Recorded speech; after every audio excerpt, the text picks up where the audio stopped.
Olkaa hyvä. Hanna, olet paitsi kansanedustaja, niin myöskin sosiaali- ja terveyskysymysten asiantuntija, lääketieteen tohtori. Sotea puuhataan kovaa vauhtia. Mitkä ovat ne keskeiset asiat, mitkä soten avulla pitää saada kuntoon? No kaikkein tärkeintä on, että ihmiset pääsee lääkäriin.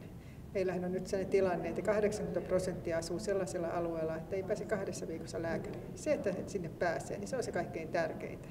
Ja toinen tärkeä asia on se, että koko maassa ihmiset saa tasavertaisia palveluita ja se, että ei enää pompotella luukulta toiselle, vaan yhdeltä luukulta saa kaikki tarvitsemansa sosiaali- ja terveydenhuollon palvelut.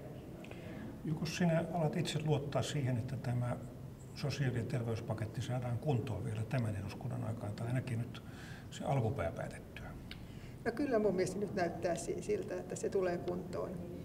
Tässä on vielä muutama viikko aikaa ratkaista näitä viimeisiä perustuslaillisia ongelmia ja sitten paketti saadaan eduskuntaan ja eduskunta päättää siitä alkuvuonna. Ja en enää usko, että siihen tulee esteitä. Kyllä tässä on niin laaja yhteinen tahto on se saada nyt tehtyä.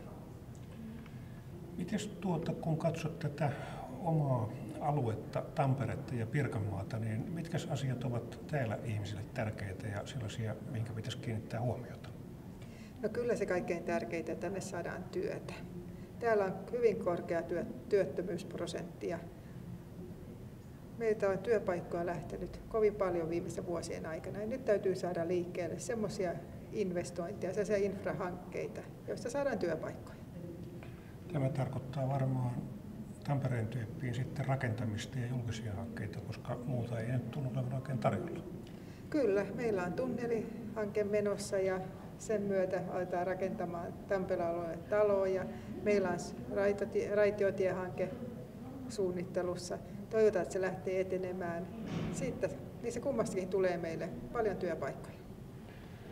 SDP:n kannatus on ollut tässä vaalien välissä vähän alamaissa. Miltä se näyttää? Saadaanko se vielä kasvuun?